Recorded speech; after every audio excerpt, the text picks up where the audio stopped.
देखिए, जैसी मंत्रियों के जवाब देने से मुख्यमंत्री जी स्वयं चिंतित थे और जैसी उनकी चिंता थी, उन्होंने अपनी विधायक दल की बैठक में भी मंत्रियों को निर्देश दिए थे। तो आज वो चिंता जगजाहिर हो गई है वापस कि आज वापस जब पहला सत्र का पहला दिन जब सदन शुरू हुआ तो पहले ही मंत्री जवाब नहीं दे पाए। और बड़ा दुख का विषय तो ये था कि पहला जवाब माननीय किरोड़ीलाल मीणा जी के डिपार्टमेंट का था। उन्होंने विधानसभा से छुट्टी ले ली, अपनी पार्टी के नेताओं से तंग आके उन्होंने कहा कि हाजी के दरबार में नाजी का काम नहीं है। वो बहुत आहत दिखे। उन्होंने कहा मेरे अपनों ने ही मेरी पीठ में छुरा घोंपा है। और उसके बाद मंत्री जी सदन के अंदर छुट्टी लेके चले गए। उनका जवाब देने के लिए जो माननीय मंत्री जी खड़े हुए, पहला ही क्वेश्चन ऑन रिकॉर्ड, उसमें जब हमारा विधायक माननीय सदस्य पूछ रहा है कि हमें 50% से ज्यादा खराबा कहाँ हुआ है वो लिस्ट दे दीजिए, मंत्री जी कह रहे हैं 33% से ज्यादा खराबा हुआ है, उनकी लिस्ट देंगे। यानी मंत्री खुद ये तय नहीं कर पा रहा है कि उनको 50% का जब माननीय सदस्य ने खराबे की डिटेल्स मांगी है तो वो दी जाए। दूसरे उसी क्वेश्चन के जवाब में माननीय सदस्य का जब क्वेश्चन लगा है उसके बाद 27 जनवरी 2025 को सरकार जागी है और लगभग 25,000 जो किसान हैं जिनको मुआवजा मिलना है, जिनके नुकसान हुआ है, उनके फार्म अपलोड करने शुरू हुए हैं। मंत्री जी ये तो बता ही नहीं पाए कि इन किसानों को मुआवजा कब तक हम दे पाएंगे। तो ये चरित्र और चेहरा भारतीय जनता पार्टी का सामने आ गया है। जो किसानों के लिए बड़ी बड़ी बात करती थी, आज किसानों को मुआवजा देने के लिए उनकी मंशा क्या है। दूसरा क्वेश्चन हमारे माननीय सदस्य रामनिवास जी के द्वारा पूछा गया कि एक वीडियो को 5 बार हटा दिया गया है और वापस वही वीडियो आज भी काम कर रहा है, तो सरकार इस पे क्या जवाब देगी। माननीय मंत्री कह रहे हैं कि पिछले आपके समय में भी 3 साल में 9 बार वीडियो बदला था। हम ये नहीं कह रहे, हम ये कह रहे हैं जो 15वें और 16वें वित्त आयोग के जो पैसे हैं वो पैसा जनता को मिलना चाहिए, खर्च होना चाहिए डेवलपमेंट का। मात्र 15% के आसपास पूरा खर्च हुआ है और मंत्री जवाब दे रहे हैं कि ये तो हमारा बजट फला टाइम में आया, अभी वर्क ऑर्डर होंगे, टेंडर होंगे। मैं कह रहा हूं दूसरा बजट आ गया, आप पुराना ही नहीं कर पा रहे हो। तो आज जो बजट हम जिसके लिए शुरुआत की है, 19 तारीख को जो बजट आ रहा है, जिसको हम इस मार्च के अंदर पास करेंगे, तो फिर वो बजट कब आप खर्च करेंगे। तो ये बात आपकी दिखा रहा है कि ग्रामीण आम जनता, पब्लिक, ग्रामीण विकास के प्रति आप कितना चिंतित हैं। और वीडियो के लिए पूरी सरकार ने जोर लगा लिया। 5 बार ट्रांसफर करने के ऑर्डर हमारी सरकार ने नहीं निकाले, इसी बीजेपी की सरकार ने निकाले हैं, इन्होंने ही निकाले हैं। और ये दूसरों पे एलिगेशन लगा रहे हैं कि व्यवस्था करके, भ्रष्टाचार करके वो वीडियो वापस आ जाते थे। मैं इस सरकार पे आरोप लगा रहा हूं कि आपने 5 बार ट्रांसफर किया और 5 बार उसको निरस्त क्यों किया और वापस वो वहीं पे कैसे काम कर रहा है, इस बारे में भी आप बताइए। क्या कहीं आपने तो भ्रष्टाचार नहीं किया। इतना प्यारा वीडियो क्यों है कि उसपे 16 सीसी की कार्रवाई चल रही है और उसके बावजूद आप उसको यहाँ पे रखना चाह रहे हो। इस बारे में हमने सरकार से पूछा, सरकार जवाब नहीं देना चाहती। तो ये हालत है। कांति मीणा जी ने क्वेश्चन पूछा, आपने देखा होगा कि जो तहसील है प्रतापगढ़ की, वो स्कूल के अंदर चल रही है। माननीय सदस्य कह रहे हैं कि वो स्कूल 4 ही कमरे हैं जिसमें बच्चे पढ़ रहे हैं, बाकी बिल्डिंग जर्जर है। आप बताइए कब बनाओगे। कोई जवाब नहीं है मंत्री के पास कि हम कब तक हमारी तहसील की बिल्डिंग बना के इसको शिफ्ट कर देंगे और बच्चों का अधिकार नहीं छीनेंगे। तो ये हालत इस सरकार की, जवाब नहीं दे पा रहे हैं लोग। पहले दिन फेल हो गए, भाई साहब, धर्म परिवर्तन को लेके एक अभी बिल प्रस्तापित हुआ है, अब जिस दिन चर्चा होगी तब पूरी बात करेंगे किन किन मुद्दों पे लेके आ रहे हैं, किस प्रकार की बातों को लेके आ रहे हैं, क्या संविधान के अनुरूप लेके आ रहे हैं या संविधान से अलग लेके आ रहे हैं, सारी बातें ये एक बार पहले भी विधानसभा से यहाँ से पास हो चुका है, सब कुछ हो चुका है। क्या जरूरत आपको लग रही है कि इस वक्त में इसको वापस भेजा गया है शायद, इसलिए वापस इसको कर रहे हैं। पर जिस दिन बिल आएगा उस दिन इसमें पूरी अपन चर्चा करेंगे, पूरी बात को विधानसभा के अंदर रखेंगे।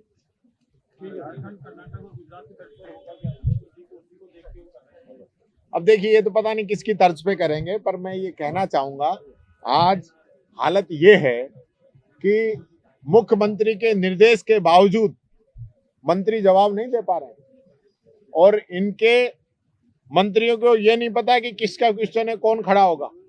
एक क्वेश्चन के जवाब में लास्ट तक ये डिसाइड नहीं कर पाए कौन मंत्री जवाब देगा। तो ये रोज रोज आसन का काम है क्या? दूसरी बात, सरकार को डांट पड़ी है, एक भी आईएएस अधिकारी 0 ओवर के अंदर अधिकारी दीर्घा के अंदर मौजूद नहीं है।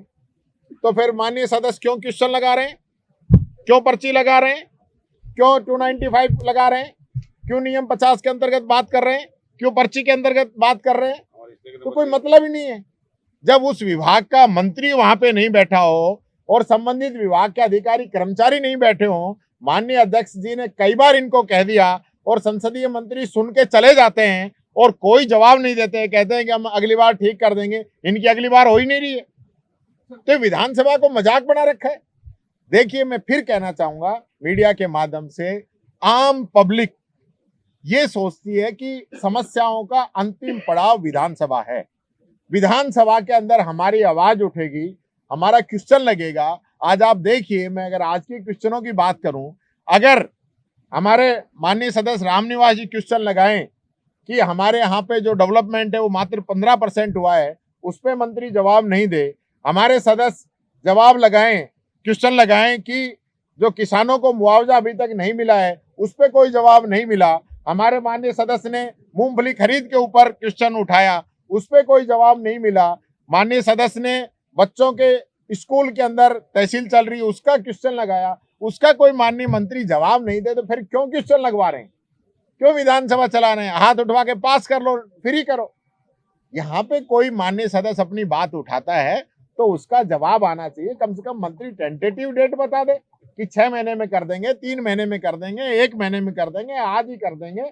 इस प्रकार की बातें इस सरकार कोई धनी धोरी नहीं, ऐसी हालत कर रखी है कि दिल्ली से जब तक पर्ची नहीं आएगी जब तक मंत्री भी जवाब नहीं देगा क्वेश्चनों का। ये हालत इनकी है। मुख्यमंत्री जी को एक विधायी कार्य का प्रस्ताव रखना था, जगदीश सिंह जी ने रखा, लेकिन उनको पता भी शायद नहीं था कि उन्हें ही इस पर वापस से पुनर्स्थापित करना है।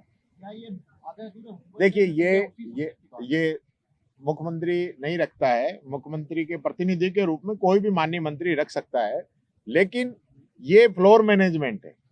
ये संसदीय कार्य मंत्री की और सचेतक की जिम्मेदारी है कि वो जो माननीय सदस्य का क्या आज का बिजनेस है विधानसभा के अंदर, वो उनको ऑलरेडी अवगत कराए, वहां पे उनके पास पेपर पहुंचाए, उनको बोलने के लिए, बैठने के लिए कहे। और कोई लोग बैठते ही नहीं है। बैठेंगे जब तो सीखेंगे। मैंने पहली बार भी कहा था कि भाई इस चीज को मजाक मत बनाओ, इसको पार्टीबाजी से ऊपर लेके चलो। विधानसभा सबके लिए, यहाँ विधानसभा कोई कांग्रेस बीजेपी नहीं है। विधानसभा के अंदर कोई बात उठती है वो पूरे प्रदेश की जनता की उठती है। आज कर्मचारियों की तो की कौन बात कर रहा है, युवाओं की कौन बात कर रहा है, किसानों की कौन बात कर रहा है? जब हम लोग कोई आवाज उठाएं उसका सरकार की तरफ से जवाब ही नहीं है तो फिर क्यों मंत्री बना के बैठा रखे हैं? फिर ये जवाब तो हमारे पास ऑलरेडी है ना। जो अधिकारी जवाब दे रहे हैं, छपा हुआ प्रिंट निकाल के दे दिया, तो वो जवाब तो ऑलरेडी हमारे पास है। सब चीजें ऑनलाइन है आज के समय में। यहाँ क्वेश्चन लगा के, क्वेश्चन के माध्यम से जवाब लेकर उसमें से सप्लीमेंट्री निकाल के सरकार को बाध्य करते हैं कि कोई मंत्री आश्वासन दे दे कि हमारा काम इतने समय तक कर देंगे। वो कोई उत्तर ही नहीं है। किरोड़ी जी से मिलने जाओगे तो बीमार है, इसलिए उनको गैर हाजिर रहने का किरोड़ी जी बीमार नहीं है और न वो बीमार होंगे। किरोड़ी जी की वजह से पूरी सरकार बीमार हो गई है, ये हालत है। हाँ, एक और मामले की ओर मैं आप लोगों का ध्यान आकर्षित करना चाहूंगा। कानोता के अंदर एक डेड बॉडी मिली है महिला की, अर्धनग्न अवस्था के अंदर, और अभी तक जो है सरकार की तरफ से कोई कार्रवाई नहीं की गई है। आज वो लोग कहाँ चले गए जो कहते थे नहीं सहेगा राजस्थान, महिलाओं पे अपराध नहीं सहेंगे, तो आज कहाँ चले गए वो लोग? कितने अपराध रोजाना बच्चियों के खिलाफ, महिलाओं के खिलाफ प्रदेश के अंदर आ रहे हैं और सरकार की तरफ से कोई जवाब नहीं। अगर कोई वादा कर लिया सरकार ने तो उसको आज तक पूरा नहीं किया है। तो इस पे सरकार सख्त से सख्त निर्णय ले, उनके जो आरोपी हैं, दोषी हैं, उनको तुरंत अरेस्ट करे और परिवार की मदद करे।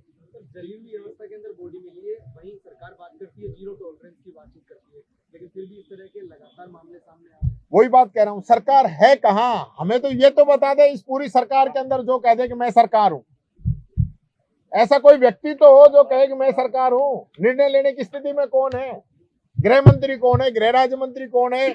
मुख्यमंत्री जी क्या जवाब देंगे? कोई जवाब है क्या इनके पास? आज भी आप पूछ लेना, आप इस घटना पे पूछेंगे तो कहेंगे कांग्रेस के समय में घटनाएं होती थी। अरे कांग्रेस में तो होती थी, नहीं होती थी वो तो कांग्रेस जाने। आपके समय में हो रही, जवाब तो आप दोगे।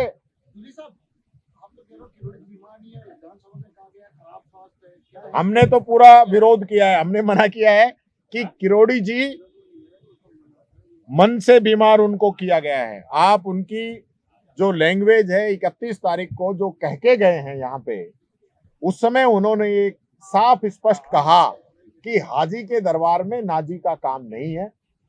जिन मुद्दों पे मैं लड़ा हूं उन्हीं मुद्दों पे मेरी पार्टी मेरा साथ नहीं दे रही है।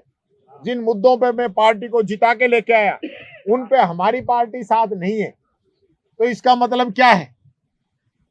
एसआई पेपर लीक भर्ती कितना जोर लगाया किरोड़ी जी ने। किरोड़ी जी कह रहे हैं, कैबिनेट सब कमेटी कह रही है, पुलिस कह रही है, एसओजी कह रही है, लेकिन सरकार का जवाब दूसरा जा रहा है। तो ये समझ से ही बाहर है कि सब कमेटी के यहां से जवाब जाना चाहिए। मुख्यमंत्री ने कोई कमेटी बनाई है तो उसका जो जवाब है वो मान्य होगा, कोई तीसरा जवाब मान्य होगा। तो मजाक बना दिया इन लोगों ने। तो ये स्थिति है इनकी। कुंभ हादसे में अभी तक राज्य सरकार ने आंकड़े जारी नहीं किए हैं। कितनी मौतें हुई हैं, कितने लापता हुए हैं। उस दिन हमने जोगाराम पटेल जी से सवाल पूछे, उन्होंने कहा कि आंकड़ा नहीं है। तो क्या जारी करना चाहिए आंकड़ा पूरी तरीके से? देखिए, सर्वप्रथम तो कुंभ हादसे में जो लोग दिवंगत हुए हैं उनकी आत्मा की शांति के लिए मैं प्रार्थना करता हूं। क्योंकि धर्म से जुड़ा हुआ विषय है, हम कोई बात कहते हैं तो ये कहेंगे धर्म के नाम पे राजनीति कर रहे हैं। हादसे हुए किस वजह से हुए आज तक ये लोग नहीं बता पाए। हादसों को छुपाया गया 2-2 दिन तक। मृतकों की संख्या छुपाई गई। मृतकों को ससम्मान उनका अंतिम संस्कार तक नहीं किया गया। मृत्यु के आंकड़े आज तक नहीं बताए गए। और जिस प्रकार से राज्यों के आंकड़े आ रहे हैं, उन राज्यों का आंकड़ा अगर आप टोटल करेंगे तो यूपी के आंकड़ों से मेल नहीं खाएगा। ये स्थिति है। पत्रकारों को, आम पब्लिक को वहां पे जाना नहीं दिया जा रहा है, लिस्टें तक नहीं दिखाई जा रही हैं और जबरदस्ती लोगों को 15-15 हजार रुपए देके घर रवाना किया जा रहा है कि आप जाइए इसका अंतिम संस्कार कीजिए। ये बहुत दुखद है। पहली बात तो आपने कुंभ के आयोजन की इतनी बड़ी बड़ी जो डिंगे हाँकी है ना, वो भगवान नाराज हुआ है। उसकी मैंने पहले भी कहा था, ऊपर वाले की लाठी चलती उसमें आवाज नहीं होती। कुंभ ऐसा लग रखा है जैसे कि इन्होंने ही भरवाया, आज से कुंभ ही नहीं हुआ हो। कुंभ हमारी सनातनी परंपरा से सदियों सदियों से बढ़ता आ रहा है। देश जब गुलाम था, अंग्रेजों का राज था, मुगलों का राज था, उस समय भी कुंभ भरता था। आजादी के बाद में भी कुंभ भरता है। लेकिन जिस प्रकार से वीआईपी कल्चर बनाया गया है, जिस प्रकार से वीआईपी मूवमेंट वहां पे हो रहे हैं, जिस प्रकार से रिले बना बना के उनको वायरल किया जा रहा है और आम पब्लिक क्या स्थिति उसकी हो रही है, वो मैं समझता हूँ बहुत दुख का विषय है। राज्य सरकार के पास आंकड़े नहीं है या जारी नहीं करना चाह रहे? जारी नहीं करना चाह रहे, छुपाना चाह रहे हैं, क्योंकि इनको डर है कि आंकड़े जो हैं बहुत भयावह हैं। कई घटनाएं हुई हैं जो इन्होंने छुपाई। सरकार कह रही है कि किरोड़ी जी बीमार पड़े हुए, आप कह रहे हैं कि बीमार नहीं है, तो उनको मुलाकात करने जा रहे हैं आप? मैं तो कभी भी मुलाकात कर लूंगा। किरोड़ी जी घर के हैं, क्या बात है।